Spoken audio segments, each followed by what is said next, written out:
Lord Jesus, grant us the grace to persevere in mercy and prayer. Well, heart dwellers, I have been so very tempted to check the news, and the Rhema the Lord just gave me hit it right on the head. Abandon the excessive desire to know, because it leads to much distraction and deceit. Wow, so that got nipped in the bud, because what I was going to do first thing today was check the news, and he doesn't want me doing that. So when I sat down to listen to the Lord after worship, he spoke something to me immediately. He said, "Your prayers are working."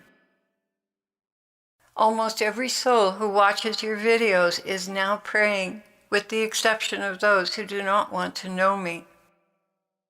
Wow, that's beautiful. And before I get into the message, I just wanted to share with you a little bit of my weakness and how kind the Lord has been in dealing with me. I got hit with a serious temptation to Ghirardelli dark chocolate chip cookies and barbecue for the last 3 days. I've just been fending it off and trying to ignore it. The stress and tension from what the Lord has told us and asked us all to pray about finally got to me, and I ended up with a barbecue and made a batch of chocolate chip cookies. On Friday, nonetheless, on the day I prefer to abstain, just in honor of the Lord's passion, and in prayer with all these things going on, I really shouldn't have blown it, but I did. So for all of you who are tempted by certain foods that you'd like to fast from as an offering to the Lord, it's wonderful when you can keep it up, but know that you're not alone if you blow it. So when I came into prayer, I was kind of ducking my head because of my self-indulgence, and I realized the devil stomp on your appetite buttons, and if you don't confront it and bring it down through prayer, you give in. Then you feel ashamed, and your relationship with the Lord suffers. I know from past experience, when I fast, his presence is clearer. So I must have spent at least 2 hours in worship, and I could barely sense his presence. Finally, I broke down and told him, "Lord, I know I've sinned and preferred the flesh over you, and now I cannot feel your presence.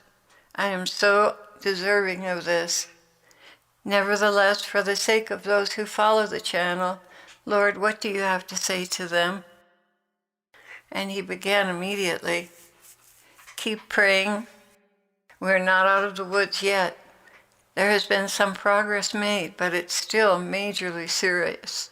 You remember what happened to Sodom and Gomorrah?" "Yes, Lord." "Well, what you have in Tel Aviv is worse yet and cries out to God for punishment. This voice at this time is louder than any other in the ears of my Father. In this moment, serious destruction is slated for the city. Be aware, my Father will not be mocked, and mockers have entered the city gates in droves, lifting up their horn in arrogance and abandon.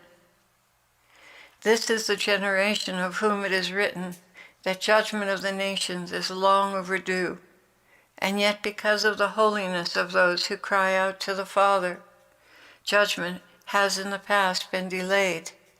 But to continue to ignore this would make my Father unjust instead of merciful. Do you see, my daughter?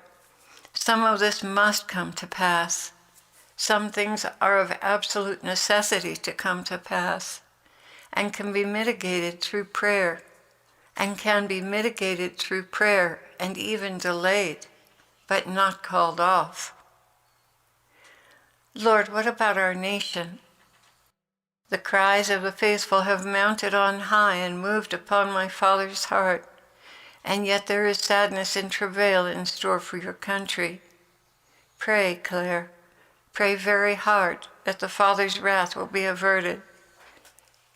Pray that those who know better will rise up, and pray that a succession of failures will derail the evil planned against the good people of this nation. They are the one nation under God, and not a part of the debauchery of the governing body. This country was taken by force and intrigue, not popular vote based on facts. But that is the way it is written for the Antichrist, a man of intrigue and deceitful means, coming to power not by virtue, but by trickery. Claire, I want you all to keep praying. There is still much that has not been called off. Your prayers are having an effect, but there is so much more involved. And what about the world, Lord? You can see the shadow of Islam now darkening the nations, the religion of Satan while he walks invisibly. The shadow cast by the density of his malice is darkening every area of the world. Soon it will no longer be a shadowy influence in America, but an upfront reality as town after town falls to Sharia law. You will not be here for that. I will surely remove you from the grips of this evil. So much has to take place, Claire, but understand that your prayers for mercy have and will soften the harshness of the judgment. So do not stop praying. There is still much to be averted. Hope in his mercy, but know for certain that certain things must come to pass. Certain things, Lord, like what? Like war, earthquakes, tsunamis, volcanoes, and the aftermath of these woes. Claire, I'm talking to you, my bride.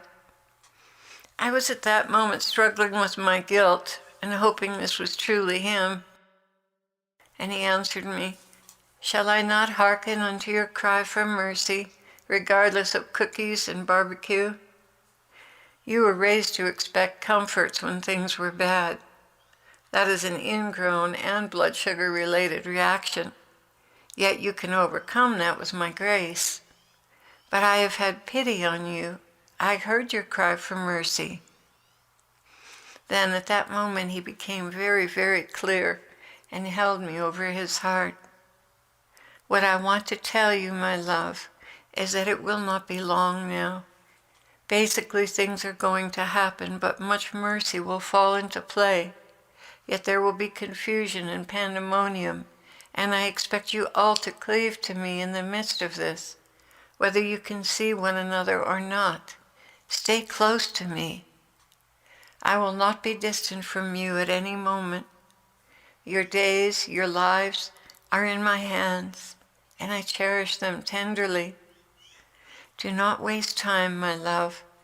Make the best of what you have before you. I know your physical limitations. I know you can only do so much, but I can do so much more if you will rely on me and not your own devices.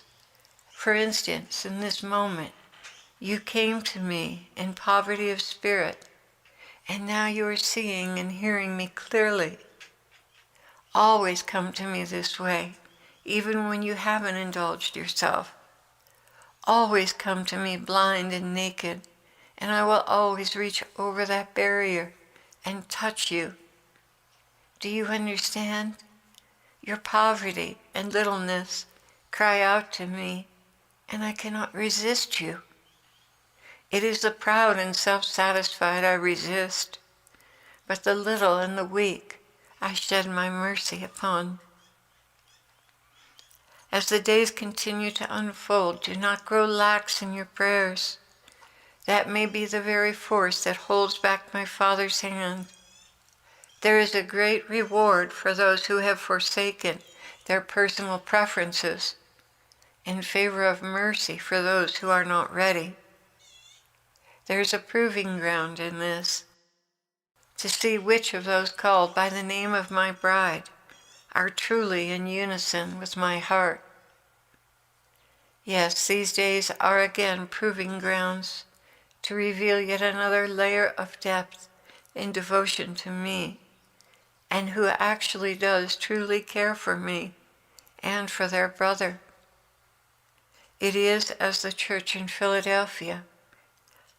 Cleave to that description, and you will pass in flying colors. Pun intended, he smiled. I think he was referring to the rapture there, pass in flying colors. I am with you, my brides. Prove your faithfulness to me by your self-sacrificing prayers for those who are slated for destruction. A crown of virtue awaits you